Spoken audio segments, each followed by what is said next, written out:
Imagine you're sitting in your room, scrolling through your phone. Everything feels completely normal. Cars are driving outside, people are talking, children are playing, airplanes are flying overhead, the world is alive. Then, at exactly 12 p.m., every single human on Earth disappears. Not dies, not teleports, not turns invisible. They simply disappear. 8 billion people vanish at the exact same second. No warning, no countdown, no explanation. For one brief moment, nothing changes. The wind still blows. The birds keep flying. The waves continue crashing against the shore. The Earth doesn't stop spinning. It doesn't even notice we're gone. But our machines do. Thousands of cars continue moving without drivers. Some slowly roll into sidewalks. Others drift across intersections. A few crash into buildings. Highways become giant chains of collisions within seconds. Fuel leaks onto the roads. Smoke rises into the air. Tiny fires begin spreading across cities, and there's nobody left to stop them. Now look up. Right now, more than 10,000 airplanes are flying around the world. Most of them are using autopilot. For the first few minutes, everything seems perfectly fine. Passengers are gone. Pilots are gone.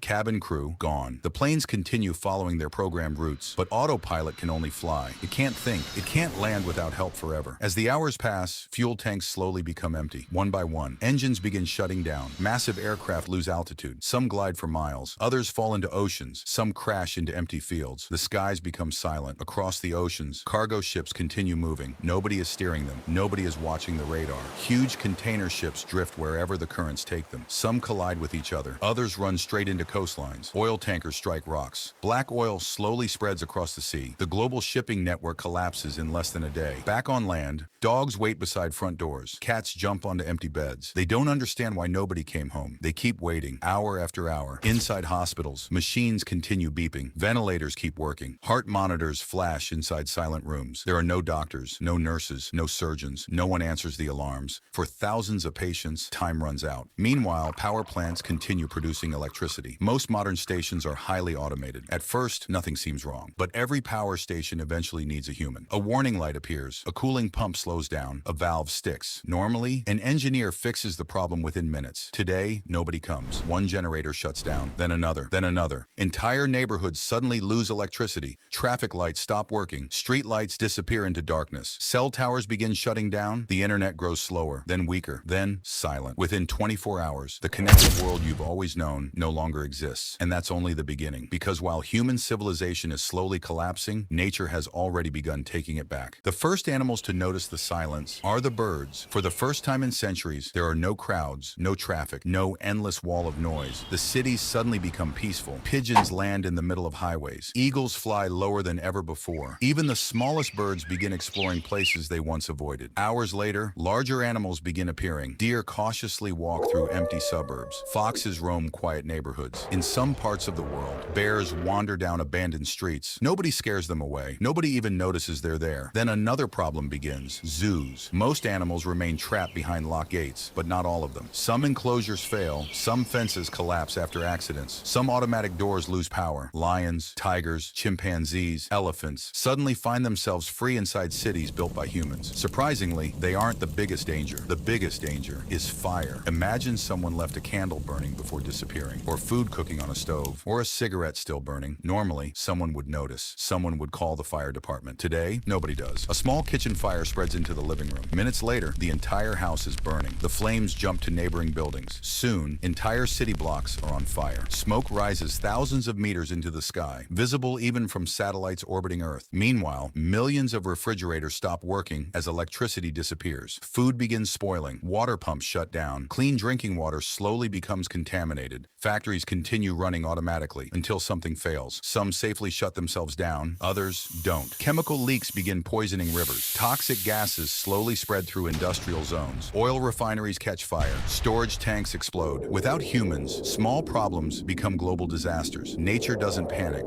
It simply keeps moving. Grass begins growing through cracks in the roads. Vines slowly climb abandoned buildings. Birds build nests on traffic lights. Animals claim parks, then neighborhoods, then entire cities. It's almost impossible to believe. The civilization humans spent thousands of years building begins falling apart in less than 24 hours. And then, exactly 24 hours later, without warning, every human suddenly returns. A mother reappears in her kitchen. A pilot returns to an empty cockpit. A teacher finds herself standing inside a dark classroom. Millions of people look around in complete confusion. They all ask the same question. What just happened? Nobody remembers where they went because to them, no time passed at all. 1 second they were living a normal day. The next, collapsed. The entire world had changed. Tom slowly looked around. The city was still standing, but it didn't feel the same anymore. Smoke covered the sky. Several buildings were still burning. Emergency sirens echoed through the empty streets. People began walking outside. Nobody spoke. They simply stared. A man looked at his car. It was completely crushed. Another person found a tree growing through a cracked road that hadn't been there yesterday, or at least it shouldn't have been. Hospitals became filled within minutes. Doctors rushed from room to room. Many patients had survived. Many hadn't. Nobody understood why. Scientists gathered inside research centers across the world. Satellites quickly captured new images of Earth. The results were unbelievable. Hundreds of wildfires had spread across forests. Entire highways were blocked by thousands of abandoned vehicles. Major airports had become graveyards of broken airplanes. Shipping ports were filled with cargo ships that had crashed into each other. Several power grids had completely failed. Entire regions remained without electricity. Communication networks were barely functioning. The internet slowly came back online, but many servers had already been permanently damaged. Banks struggled to reconnect their systems. Stock markets refused to open. Factories needed days, sometimes weeks, to restart. The economy didn't collapse forever, but it suffered one of the greatest shocks in human history. Meanwhile, nature continued doing exactly what it had started. Birds still nested inside abandoned buildings. Deer continued walking through quiet suburbs. In some cities, wild animals refused to leave, because for 24 hours, those cities had belonged to them. Tom stood beside a broken traffic light. He looked around. So, we disappeared for one day, and the whole world almost fell apart, Rico answered calmly. Correct. Tom stayed silent for a moment. Then he asked, what surprised you the most? The speed. Tom frowned. The speed? Civilization appears permanent. It is not. It survives because billions of people perform billions of small tasks every single day. Tom looked around once more. Someone repaired power lines. Someone cleared damaged roads. Someone rescued trapped animals. Someone treated injured people. Someone rebuilt what had been lost. For the first time, Tom realized something. The world wasn't held together by giant buildings, or powerful governments, or advanced technology. It was held together by ordinary people. People who woke up every morning and simply did their jobs. That was enough to keep civilization alive. Without them, everything began falling apart almost immediately. Tom smiled. I guess we don't appreciate normal life enough, Rico replied. Statistically accurate. Tom laughed. One day, I'm going to teach you how to give emotional speeches. I calculate a 0.3% chance of success. Tom shook his head. Yeah, I expected that answer. He looked toward the horizon. The sun was beginning to set. The same beautiful sunset humanity had watched for thousands of years. Except today, everyone understood something they had never fully realized before. The world doesn't need humans to exist, but humans need each other, far more than they ever imagined. Tom took one last look at the city. People were slowly returning to their daily lives. Firefighters were putting out the last remaining fires. Engineers were repairing broken power lines. Doctors worked around the clock to save every life they could. Children laughed again. Cars returned to the roads. Airplanes slowly filled the skies once more. Little by little, humanity was rebuilding the world it had almost lost. It felt like everything was finally becoming normal again. But Tom couldn't stop thinking about one question. What if